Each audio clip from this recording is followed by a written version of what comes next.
This public meeting is being held on the 2014 proposed operating budget report and 2014 tentative appropriation ordinance of the Chicago Park District. Notice of this public hearing was published on Wednesday, November 25th, 2013 in the Chicago Sun-Times, a newspaper of general circulation within the Chicago area, and was made available on the Chicago Park District's website Friday, November 22nd, 2013. The public hearing is being held in the 8th floor boardroom of the Chicago Park District's administration building located at 541 North Fairbanks, Chicago, Illinois at 4:05 p.m. on December 4th, 2013. Will the secretary please take a roll call of the commissioners? Commissioner Koldyke. Commissioner Salgado. Here. Commissioner Allen. Commissioner Edwards. Here. Vice President Lavelle. Here. President Roberts. Here. Quorum is present. Let the record reflect that General Superintendent Michael Kelly is in attendance. This meeting is hereby called to order. General Superintendent Kelly will address the commissioners and the audience. Good afternoon, everyone. Thank you, President Traubert, Vice President Lavelle, and members of the board. I want to thank you all again for joining us today. This is the official public hearing required by State Act regarding the presentation of the Chicago Park District's 2014 budget. It is hard to believe how quickly this year has passed, but just as we anticipated a year ago, 2013 was a great year marked by many great accomplishments. And if you allow me now, I'd like to recap some of our 2013 highlights. Continuing our pledge to put children first, we made good on our promise to keep our young people active and engaged. Night Out in the Parks, which was in its conceptual stage a year ago, has become one of the city's signature summer attractions. An estimated 200,000 patrons, mostly families with children, joined us for more than 750 cultural events hosted in neighborhood parks across the city. Due to the overwhelming popularity of our boxing program, we expanded opportunities for more youth to participate by establishing new locations and increasing boxing staff. As a result, we had 2,875 registrants in 2013, an increase of over 49% from 2012.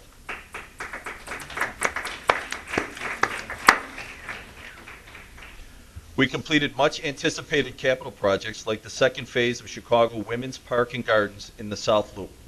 This past Halloween, we were joined by Chicago's First Lady, Amy Rowell, and community children to celebrate our accomplishment.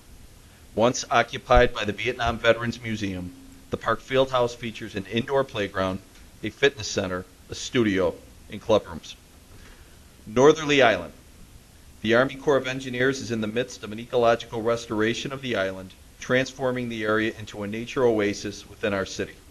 The site will serve as the hub of our expanded Urban Campers program, which annually serves children from all over Chicago who may not otherwise have the opportunity to enjoy camping. And speaking of facilities, capitalizing on our motto, Built to Last, we are designing and constructing facilities that will support the recreation needs of future generations. 2 weeks ago, the mayor and I broke ground on the construction on Park 553, or as we call it, the Big Park in Little Village. Plans for this former industrial site located in the South Lawndale community include a 21-acre park with artificial turf fields, a soft surface playground, a skate park, community gardens, concessions, and more. This new treasure will be available for the community in 2014. Each of these projects are excellent examples of the Chicago Park District's creative reuse of space and commitment to address the needs of children in communities with open space deficits. The newly completed field house at Pingtown Park brings 33,000 square feet of indoor recreation space to Chinatown. New boathouses at Pingtown and Clark Park bring recreation opportunities to Chicago's riverfront. Recently completed artificial turf fields, including those at Mandrake, Columbus, Livingston, River, and West Lawn Parks, are keeping neighborhood children engaged in athletic play for more months of the year. And let me add, Mandrake Park's nearby Wendell Phillips High School boasted its best football season ever, thanks in part to that field. Children and families across the city are enjoying newly renovated playgrounds completed under Chicago Plays. Announced by Mayor Emanuel last spring, Chicago Plays is the most ambitious undertaking of its kind in the nation. Earlier this year, the Chicago Park District, along with the City of Chicago, began replacing dated equipment at the first 50 of 300 park playgrounds to be completed during the 5-year project.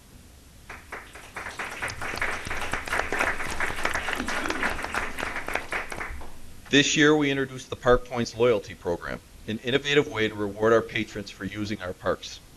By registering online, patrons can earn points for performing featured park functions to redeem for incredible park experiences, like early access to our program registration, private boxing sessions, and autographed Chicago Blackhawk items.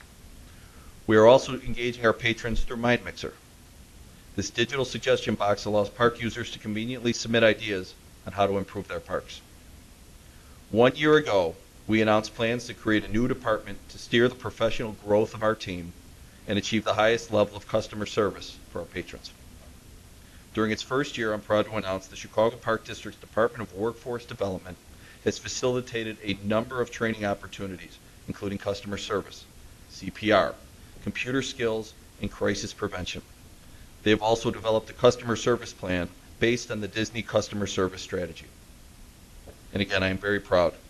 Through our newest department's efforts, the Chicago Park District will be awarded the Exceptional Workplace Award by the Illinois Park and Recreation Association in January 2014.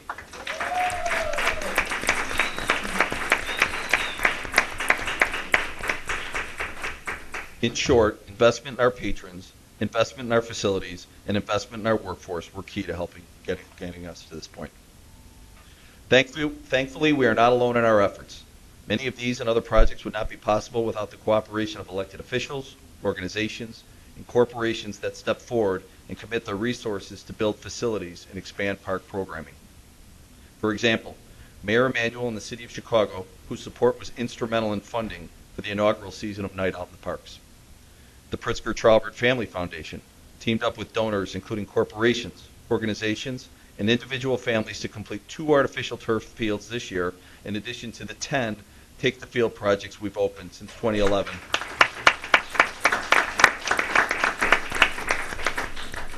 And I would also like to thank our other sponsors, First Merit Bank for sponsoring the Northerly Island Pavilion, the North Face for supporting our camping programs, the Coca-Cola Foundation, which funds the Family Wellness Initiative and Troops for Fitness, Blackhawks, the People's Energy, Chicago, Charter One for contributing to our Movies in the Park City series, and many, many others. With us today, I'd also like to thank our park advocacy organizations, like Friends of the Park, that partnered with us this year to identify and prioritize our Chicago Plays renovation list, and the Trust for Public Land. Key partners in the development of the 606, also known as the Bloomingdale Trail. In a moment, we will hear from Sarah Wetmore of the Civic Federation, but I'd like to personally thank Lawrence Masal and everyone at the Civic Federation for the review and support of the district's 2014 budget. Thank you to the members of our 202 park advisory councils, including the 15 new councils formed this year, for their time, energy, and fundraising to improve our parks and our communities. The children and the families who play in our parks and reaffirm the importance of the work we do. And last, I want to thank the 4,000 Chicago Park District team members who I work alongside with every day for their efforts to make our parks and communities a better place.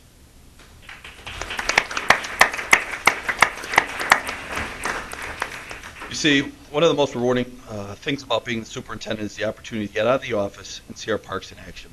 Seeing our fields and field houses brimming with children and families is the truest measure of our success. But I also embrace data collection to gauge our progress when it comes to fiscal and operational functions. For example, our overall vehicle usage is down 8% compared to 2012, while the use of alternative fuel is up 96%. We have planted 38% more trees than we did in 2012, and we've recycled more than 1,800 tons of waste. We've boosted our efforts to keep our parks litter-free, cleaning the equivalent of 943,000 acres, a 47% increase compared to just last year. The cost of our electricity is down 18%, and our natural gas cost is down 8%. We've participated in more than 1,700 hours of vehicle sharing and more than 350 hours of bicycle sharing. We also refunded the Series 2003 A and B bonds, as well as the 2003 C bonds, generating a present value savings of $7.78 million. This refunding reduced the Park District's future debt service payments by nearly $9.6 million. Just like any other government agency, we have our fiscal challenges, but we are working hard to overcome them. Last year, I acknowledged one of the biggest challenges we faced was the district's unfunded pension situation. The Chicago Park District's pension fund is currently 43% funded, and based on actuarial and estimates, we will have no assets by 2023. Addressing the pension system was a top financial priority. Someone recently said to me, "Everyone has the perfect idea for pension reform, but not the perfect solution," and that resonated with me. The system has long been flawed. If we did nothing, the pension would face insolvency and the impact would be devastating. And while some may disagree, inaction would simply have been unacceptable. Through hard work and perseverance, we were able to develop a balanced solution which required all stakeholders, employees, retirees, and the Park District and taxpayers to share in the pain of a viable long-term solution. This process, although somber, is necessary to protect the financial future of our dedicated employees and our retirees. In November, both the House and Senate have passed Senate Bill 1523, and now it sits with the governor waiting for his signature. Additional steps to protect our employees include recent legislative changes allowing the district to eliminate policies restricting rollover of unspent health care flexible spending account funds. Effective this year, employees who do not spend all of their FSA funds will be able to roll over $500 and still be able to benefit from their prior year pre-tax deductions to cover out-of-pocket health care expenses.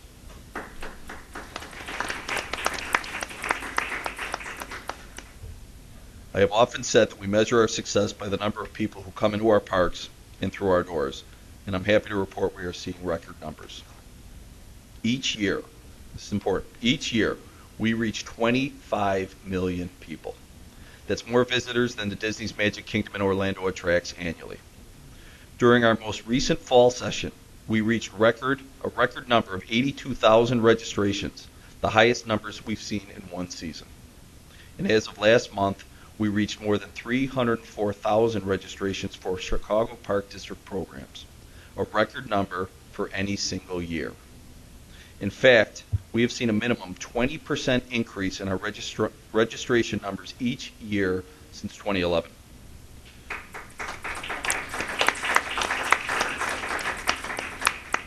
Youth programs account for 76% of those registrations, which affirm the commitment we made to our children. And we are pleased to announce we've seen a 44% increase in the number of teen registrations.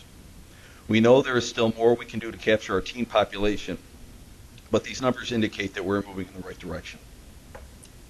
Participation in our Junior Bears program increased by 53%, while registration for basketball-related programs increased by 59%. Learn to Swim increased by 37% from last year. And again, our boxing program saw a 49% jump in participation this year alone. Nearly 18,000 children and adults participated in our globally acclaimed Special Olympics program. That's a 6% increase over last year's numbers. In addition, our facilities and events are bringing more and more people to the parks. This year, an estimated 4 million people made our beaches their destination. Another 1.5 million enjoyed swimming during our open pool hours, and 11,000 people purchased memberships to our fitness centers.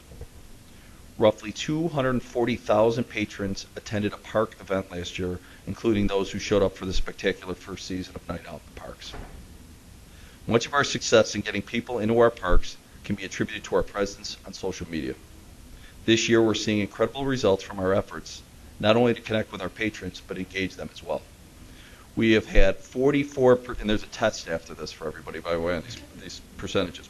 We have had a 44% more hits to our website and a 106% jump to our beach site, which provides patrons with the latest information on water and wind conditions.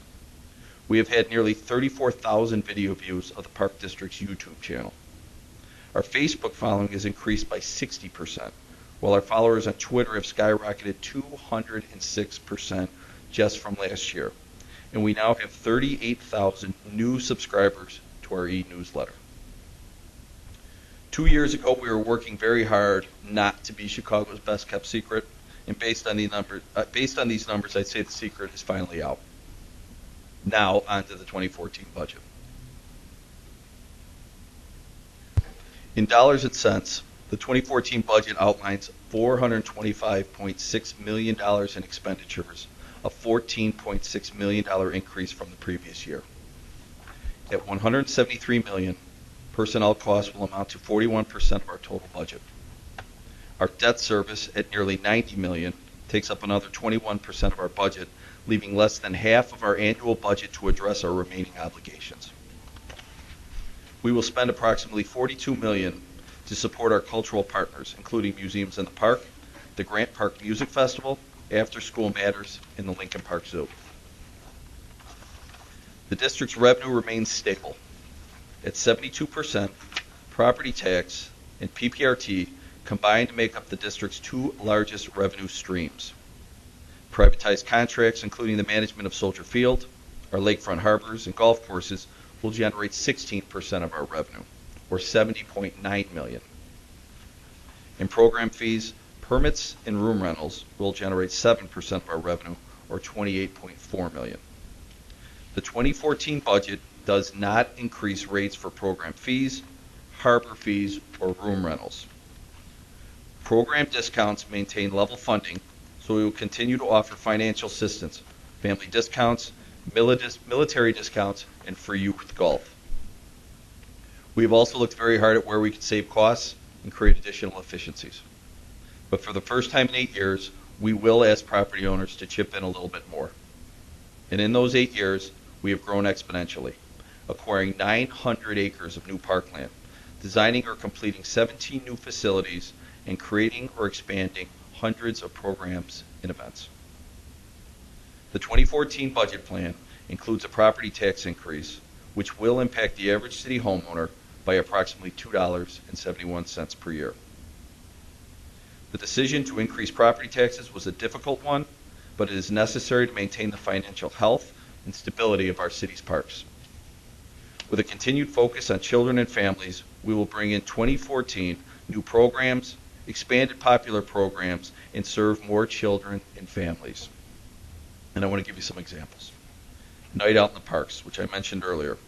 In 2014, the city will continue to provide the Chicago Park District with $750,000, a portion from the revenue generated by the amusement tax. The encore season of 2014 will feature 1,000 events, bringing even more entertainment and cultural experiences to Chicago's neighborhoods.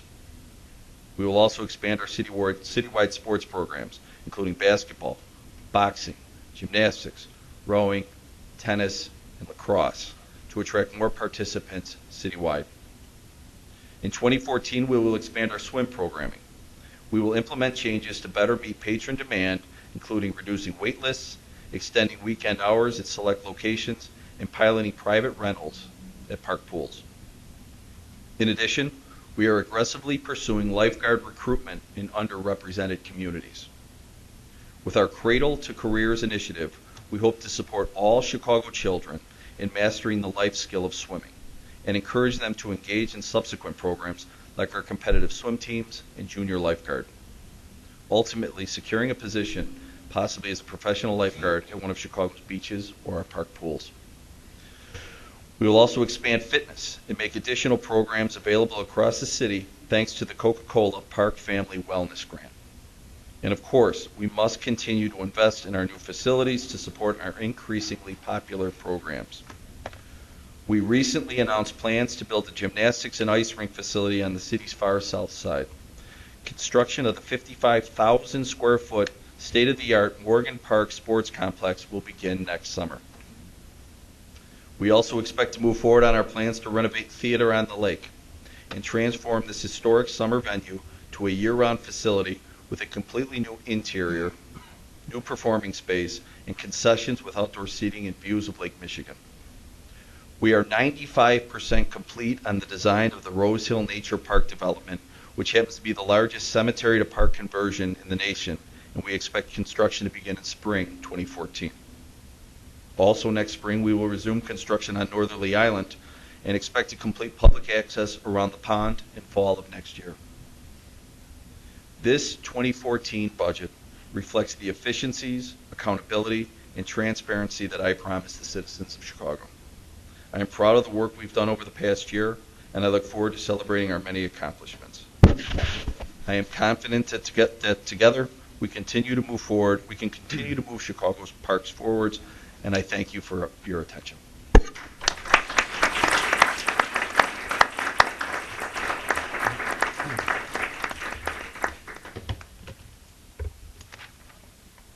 We will now open the hearing to public discussion, and will the secretary call the names of those who signed up to speak? Sarah Wetmore, Irma Trenter, and Elise Denard. Okay, and excuse me, before you start, our usual policy here is a 2-minute limit on your comments. Because your comments are on something so important and substantive, the budget and preparation, I know we're going to suspend that 2-minute rule for everyone who's speaking today. I will still reserve the prerogative of the chair if the presentation is repetitive or you've made your point, then to ask to conclude your remarks. But otherwise, that 2-minute is suspended because we really want to hear what you have to say about our budget. Thank you. I'll be brief. So thank you, President Traubert, Superintendent Kelly, and Board of Commissioners. My name is Sarah Wetmore, and I am Vice President and Research Director of the Civic Federation, a 119-year-old government research organization based here in Chicago. Our members are leaders from major corporations, professional service firms, and institutions in the Chicagoland area. We are very much appreciate the opportunity to comment on the proposed fiscal year 14 budget and have provided copies of our analysis to the board, to members of the staff, and they're also available at our website, civicfed.org. The Civic Federation is pleased to support the Park District's proposed $425.6 million budget, which continues the district's multi-year effort to reduce its structural deficit. The proposal also leaves the district well-positioned to implement the comprehensive pension reforms passed by the Illinois General Assembly last month and awaiting the governor's review. We commend the district for thoughtfully combining expenditure reductions, some revenue increases, and comprehensive pension reform in a balanced approach to stabilize its finances. The broad-based tax increase in this budget helps to close an $18 million deficit, but also comes after 8 years of keeping the level relatively flat. Other deficit closing measures include expenditure reductions and some non-recurring revenues, including prior year resources and tax increment financing surplus. This is at least the 8th year in a row the district has used non-recurring revenues to close budget shortfalls.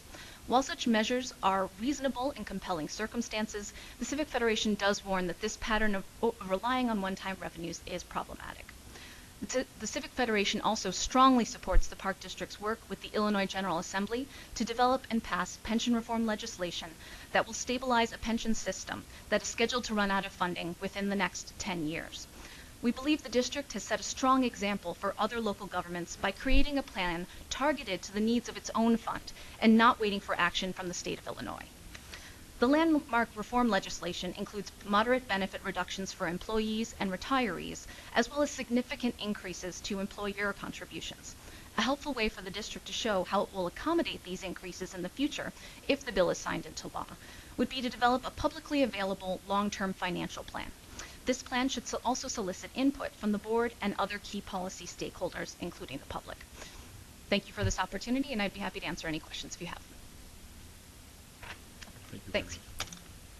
And I'd just like to comment, first of all, the Civic Federation, in my experience, you guys are tough, you're smart, you're fair, you're thoughtful. Thank you. And you should know you're also influential. And when we see this, we read every word. But the words we read most carefully are your words of criticism. And we really take those to heart and examine them, and we really very much appreciate your work. Thank you. Thank you. Thank you.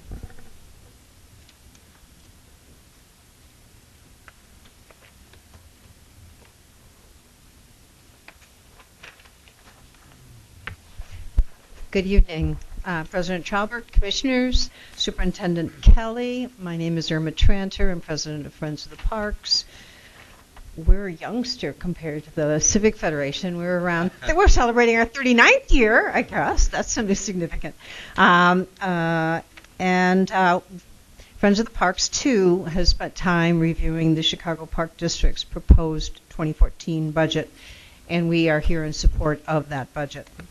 The 2014 budget continues to focus on increasing programming for children and is mission-driven to bring children, as Superintendent Kelly indicated, to bring children and families into our parks and give them the great reasons to stay and play for a lifetime. We understand that since data has been collected, that the number of registered patrons reached its all-time high in 2013.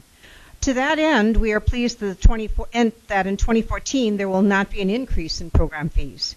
This is important as there are many families that depend on public recreational programs for their children to keep them in a healthy and safe environment that challenges them to improve physically and athletically, as well as socially.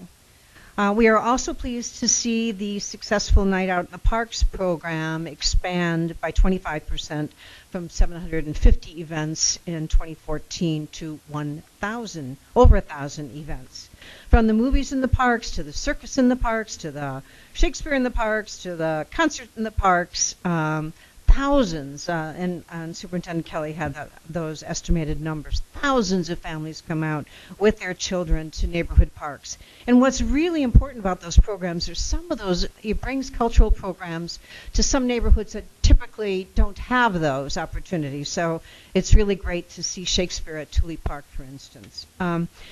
We support the stated goal of increasing teen participation in park programs. This is an awkward age. It's a tougher age. And we look forward to the data on reviewing the data as that's collected and continues to increase.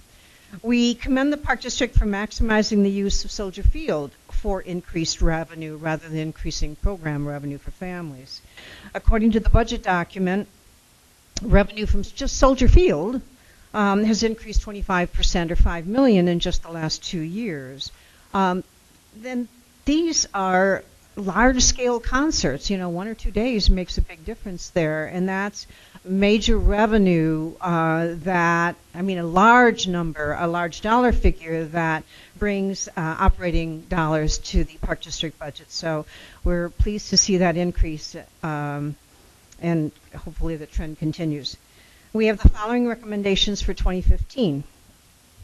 Please release the budget around November 1st, as stated by law. An earlier release date would give our group and any other group more time to review a budget that's pretty thick and complicated, and give us more time to do that in a comprehensive and thoughtful manner.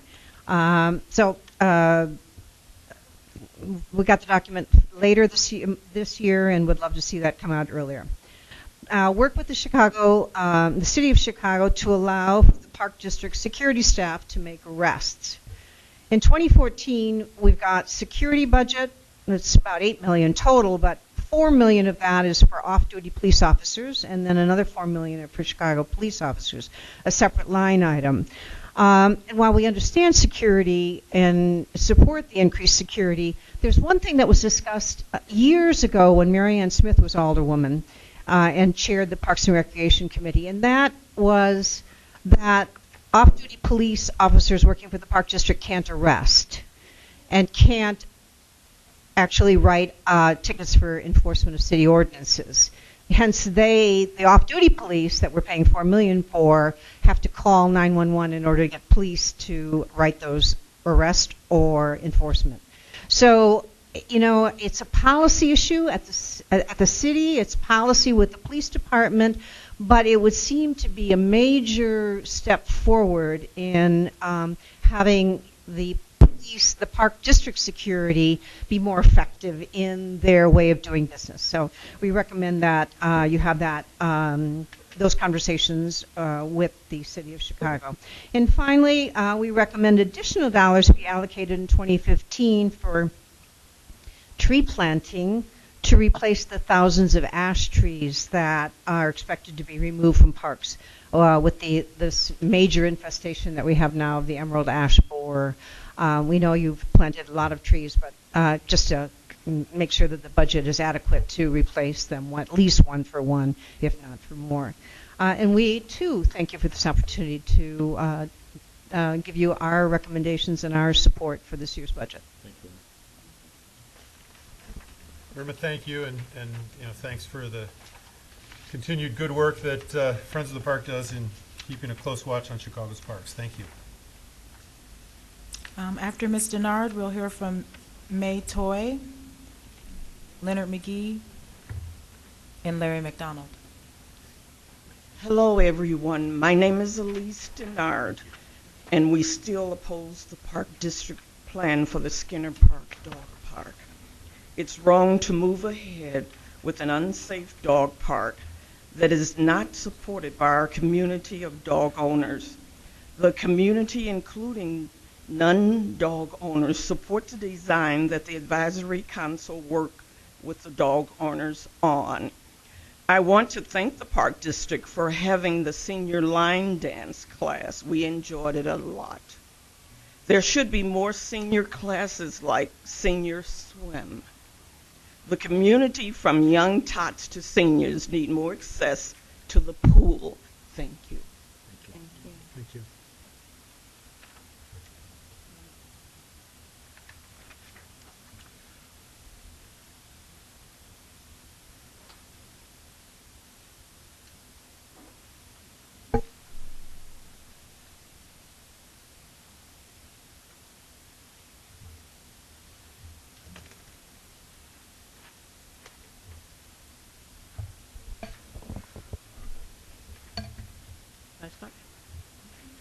Hello, my name is May Toy. I'm president of the Skinner Park Advisory Council, as well as chair of the Skinner Park Dog Advocacy Committee. I believe 2 months ago I spoke before this board and objected to the dog park design that the Park District proposed. Since then, we have circulated a design that we developed with the dog owners. This design, which is this attachment right here, is a dog park design that's supported by the community. It also should be noted that it also costs $300,000 less than what a Park District's design is. And so we will continue to oppose the Park District's moving forward with it, and we'll continue to support the community's wishes regarding this dog park. Moving forward on the programs for the park, basically, I'm glad to see that the Park District plans to increase programming, although I don't see it reflected in the budget for Skinner Park. Our swim programs continue to be a major problem. You know, when I first joined the Advisory Council back in 2001, one of the first things that we accomplished was reopening Whitney Young's pool for the community to use. At that time, the IGA agreement was just go back a little bit because a lot of the board members are new and is unfamiliar with it. Back in 1970s, the Park District built basically several facilities in which they pay for the field houses or the PE buildings, of which Curry, Whitney Young, Morgan Park, and I believe, I forgot what the other one is, but they built like 5 facilities. They issue bonds. For the Whitney Young building, they basically paid $25 million for this building. And I would say mid-1990s, after paying off all the bonds, the Park District transferred the property over to CPS. The agreement was always that the community was supposed to use that building when it was not being used by the school. You know, over time, and that's before I moved in the neighborhood, that agreement somehow lapsed, and the community did not have access to the pool or for that building. One of the first things we did was we lobbied for the reopening of that pool as well as the building, which the Park District paid for, and they received no compensation back from CPS for that property. What bothers me is that when IGA was first created back in 2001, we had access to that pool from basically 3 to 10 o'clock Monday through Friday and all weekends. Over time, what has happened is that the community access to this pool is eroded to the point where basically now programs do not start for the community until 7 p.m. What bothers me more is that the time that's right after school, which is where you could use for families and young children, for tots, for programming and everything else. This programming is basically being used by a private entity that's being used, owned by the head swim coach of Whitney Young, and they call it a Whitney Young Aquatics Club. What bothers me is that a park district ceded its time and allow a private entity, a for-profit entity, to take over this time frame. This is time frame that should belong to the community, and the park district should be managing that time frame so the community can access affordable programming. Instead, our programs for the children don't start until 7 o'clock at night. Most kids who are tots are already in bed by then. I'm saying that these things need to be addressed. And I was told that we would add more tot swimming classes for the winter class, but yet I see online that basically the same program has been listed. There's no expanded classes for swimming, and yet 2 days out of the weekdays is used for the Park District's Polo Club, which is a citywide program that most of the people in the community do not participate in. Curry, which is the same facility that was built, they have much better hours than we do. Ms. Toy, first of all, thank you for being here and participating. This is a budget hearing, so could I ask you if you have any further comments that have to do specifically with the budget that we're proposing today? But then, Mike, I would ask you that for all these operational concerns about the park, that Ms. Toy be given the benefit of senior staff to register these things, that we investigate them, that we try to remedy these complaints. But for now, do you have anything more to address specifically the 2014 budget that we're presenting today? I will. I want to say something about the budget, okay? Every year since I've been here, the budget has increased for our park, but yet I don't think this programming necessarily increases with it, and I see a problem with that. My taxes alone, when I first moved to the neighborhood, $600 of my taxes at that time went to the park district. Currently, even though the park district did not raise its rate, my taxes has increased proportionally. And so as a result, my portion of taxes that goes to the park district is now closer to $1,200. And so what I'm saying to you is that there's a substantial increase in money that the park district receives in terms of taxes, but yet our community do not see the benefit of it. I said, when I see these budget lines, I see it all the time, but yet at the same time, we fundraise more and more. This year alone, okay, we probably put in over $10,000 for just special events alone for this park, some of which are not listed in the, the late night program things, and that should be addressed. But what I see and what bothers people is that when you see a budget for our park, there's $300,000, but yet you see the trash accumulate there and the maintenance not being done. That's an issue for us as a community. Okay, when you see people, basically paying a lot of taxes, but they don't see the benefit coming back to them, these are things that needs to be addressed. So I thank you for your time.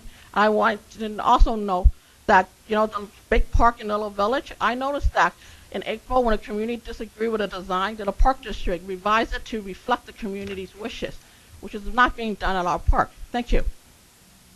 Thank you. Mr. McGee? No.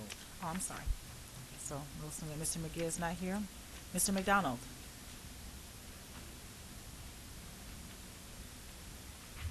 Good afternoon, board members. Thank you for giving me time to address some of our concerns. While they're not necessarily issues directly related to the budget, they are budget items, I guess, that would affect the park's operation. Hayes Park in its present condition is a hazard to those who utilize the facilities. The following conditions are a concern. The ceiling roof in the gym leaks, needs to be repaired. At some point in time, we would like for you to consider putting a green roof on that facility. The natatorium ceiling also leaks. We did talk to Patrick LeVar, and he indicated the issues around that. So we'll defer to you until that issue is settled. The the windows are cracked on the outside of the natatorium building. Are broke. They're two huge pane windows. They need to be repaired. Defective pool filtering system does not support the high volume usage during the summer. We have about roughly 50 or 60 senior citizens every day in that pool. And in the afternoon, especially during the summer, we have a boatload for the children. So it is very important that that filtration system keep the water clean and free of bacteria and any other things. Improper maintenance of the pool shower area. There has been some improvement, but that was due to the park manager having to go to another park to get a high pressure water spray to clean the women's facility. The curtains have mold and mildew. There are lockers that are not fixed, that need to be fixed. So those are some things related to the natatorium.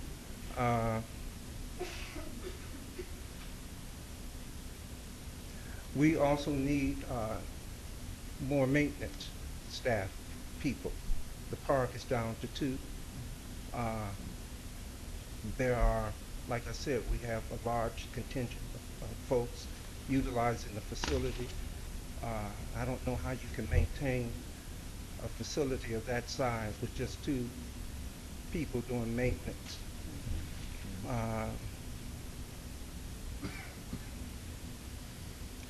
We're requesting for repairs and adequate staff to be addressed, and we hope that your budget can be amended to take that into consideration for Hayes Park. I'm not going to get into anything else. Thank you very much for your time and consideration. Thank you. Thank you. Our last 2 speakers are Vanita McDonald and Kenneth Newman. Also, let the record reflect that written comments were submitted by Todd Ferry, which you'll find in your electronic book.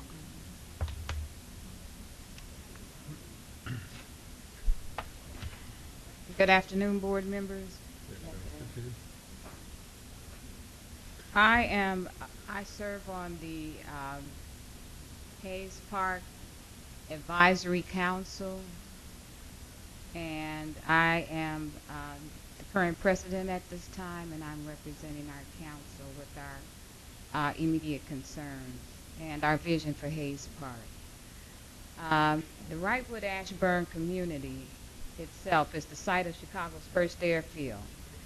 The Hayes Park Advisory Council proposes that Hayes Park receive the designation of a cultural center with a focus on aviation.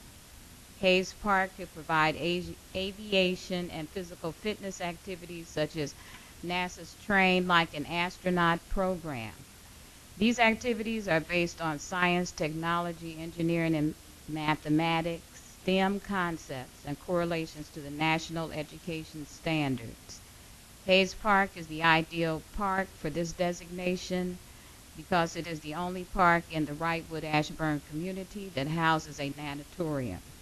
This would allow the astronaut program to include or mimic the weightlessness training astronauts experience. We also propose that the cultural center would be the first step in the establishment of an aviation museum at a different location in the Wrightwood-Ashburn area, with close proximity, however, to Hayes Park. We are also proposing that the park and museum would include artifacts and relics of aviation history. The focus of the museum would be to educate the public about the history and the future of aviation in Chicago, which would include events, people, companies, and artifacts. The Wrightwood Ashburn community is a diverse community, which is very different from the community that existed in the 1900s. African Americans primarily live on the east side, and Caucasians and Hispanics on the west. This project would support an opportunity for the Wrightwood Ashburn community to acknowledge and celebrate our commonalities as a community and serve as an impetus for future initiatives in kind. If our particular vision is not currently being considered for funding at this particular time, I do hope that it will be taken into consideration in the future. And thank you for the opportunity to present our vision. Thank you.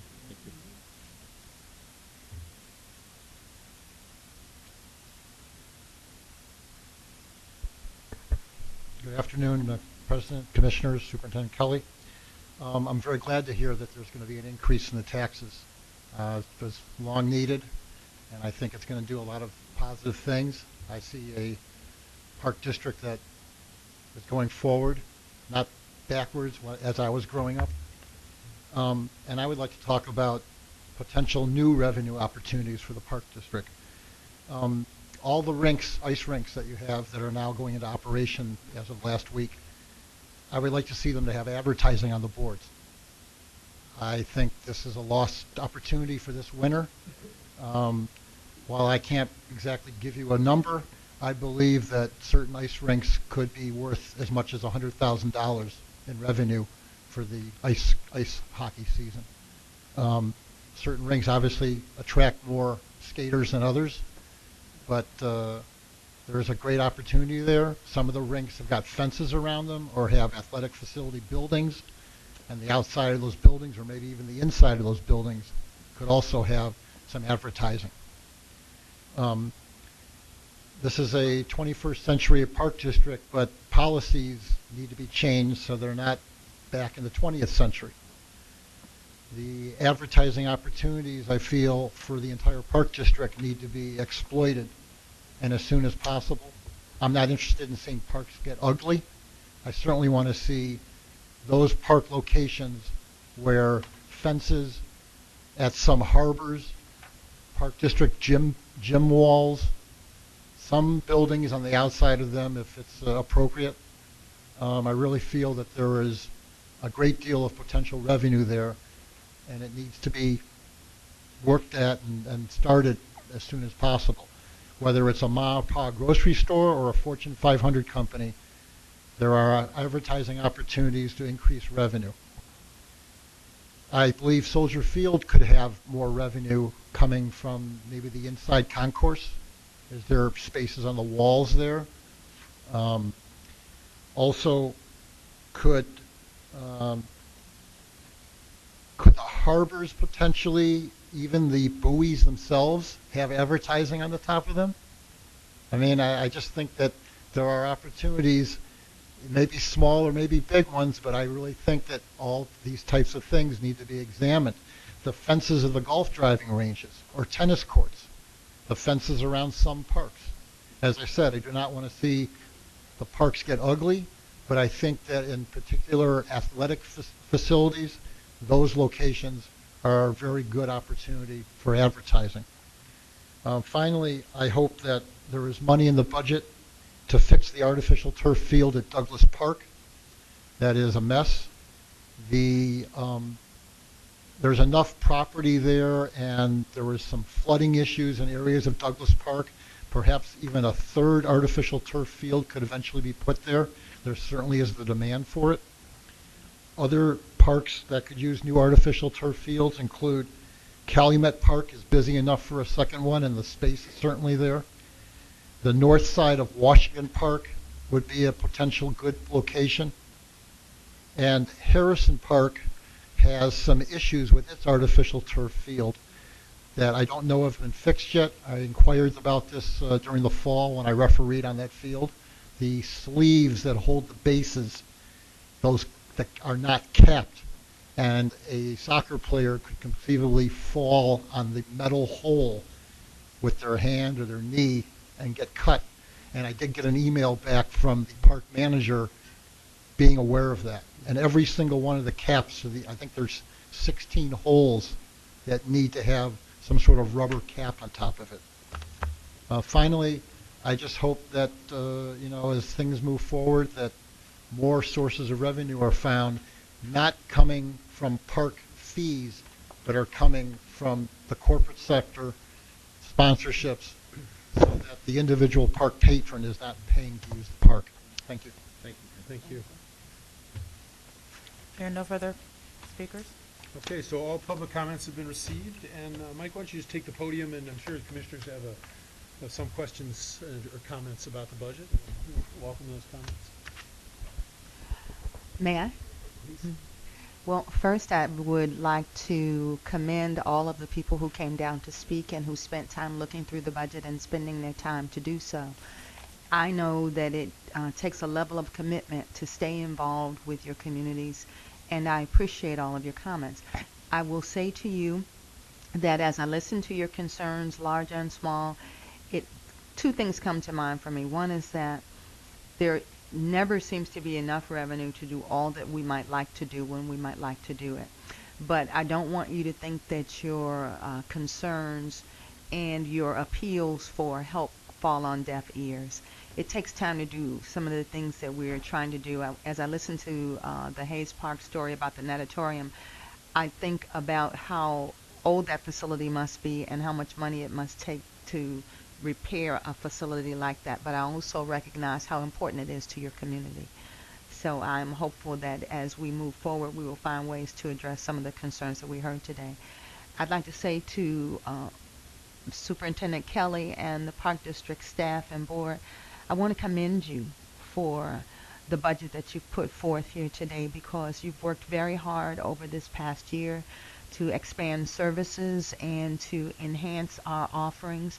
And what you have laid out here is a budget that goes even further than that. It extends the reach of the parks into the communities and provides more and more activity for families to come into the parks, and you're doing that without additional fee increases.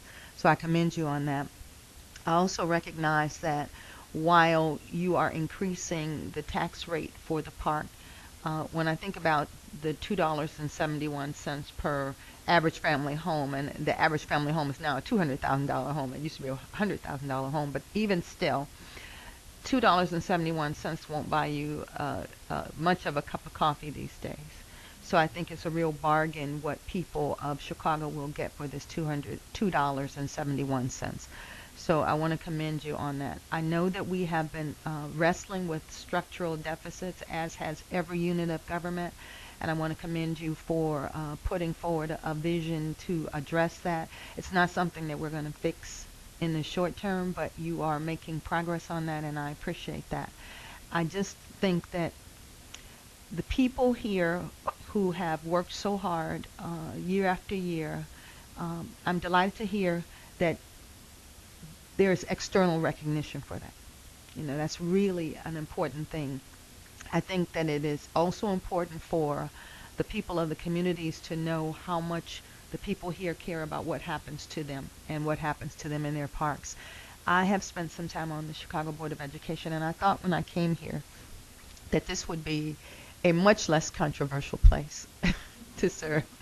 And I am pleasantly surprised, although sometimes amazed, at the level of passion that is expressed by the people who come before this board. And it just speaks volumes to how important the parks are to each and every community. And I commend you for what you've done here.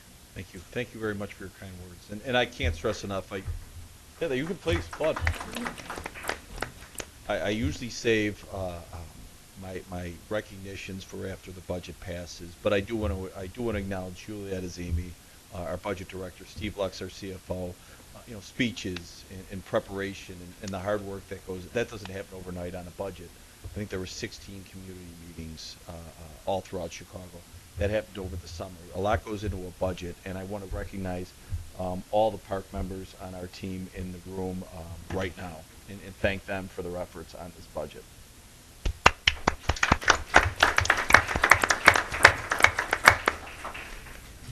Mike, we get an opportunity to see the level of optimization, you know, that you all take into account. That every dollar that you're bringing in, you know, every dollar that you're utilizing, how you're trying to make the most of it. And when you think about, you know, that added investment that taxpayers are going to be making, I think that the story behind that for the Chicago Park District is we make the most of it in every single way, and we're continuing to make the most of it in every single way, and that I think is something to be very proud of in terms of the way you and your team are operating, the way you're thinking about the contribution and the investment and the taxpayer, the effort that you put in to lead on pension reform and to get a solution that's right for us, not knowing whether there was a solution that was out there, right? Right. I think, certainly, you know, I've now been here for 2 years, and I'm proud to be a part of this. Thank you. Thank And you. I'm proud to be a part of this because, you know, every day you all make us proud in the work that you're doing. I also want to thank President Traubert for his leadership. I know you put a lot of time and effort, and the team here needs that from us, and particularly needs that from you. And I know it's been provided, and so I think as a Chicagoan, as a taxpayer, right, as a user of the parks, right, we've got a lot to be proud of, and we have a lot to be thankful of in, again, the partners that are around us, the citizens that do work that isn't in this budget, Right. you know, but if you quantified it in monetary terms, you know, the kind of investment that's going in to our parks is phenomenal, and it's going into our city, and we're very thankful of it, for it. So Thank you. Appreciate it. Thank you. Okay, well, let me close out then, I guess, by I'm going to a memo to myself to always speak before Commissioners Lavelle and Salgado, because you guys are good and eloquent, and thank you very much. I want to just say, Mike, you know, the list of accomplishments over the last year is very impressive. But I don't want to leave this with a self-congratulatory note. We're looking forward, and we know that we're imperfect, and we know that, you know, government's imperfect, and that we can do things better and more efficiently. And there's that constant drive and effort on your part to do that. And I wouldn't want to leave anyone, you know, with the impression that, Right. you know, this is a chest thumping exercise. We know we can be better, and we're always trying to be better. Right. I'd also like to say that, you know, there's a lot of time spent here with the commissioners and the staff, and I have great appreciation for, you know, sometimes I'm not the most subtle person, and I really appreciate the fact that when we're sitting around meetings that I can ask tough questions, that I can say, why are you doing that? Do you really think if a taxpayer was here, that would be a good idea? That we could put things in pretty blunt tones, and there's not a defensiveness. And there is an examination, and lots of times we go back and say, okay, we could do it better. But the staff is and you have always been open to this really kind of just brutally honest sort of back and forth and dialogue, and it's something that I very, very much appreciate. So, you know, congratulations on this budget, and we know that we've got a lot of work to do things better and more efficiently and serve the people of Chicago better. But congratulations to you and your staff on a great budget. Thank you. Thank you, all of you. Thank you. So that concludes the public hearing. Can I have a motion to adjourn? So moved. All in favor signify by saying aye. Aye. Against? Okay, the motion is carried. That concludes the public hearing. The meeting is adjourned.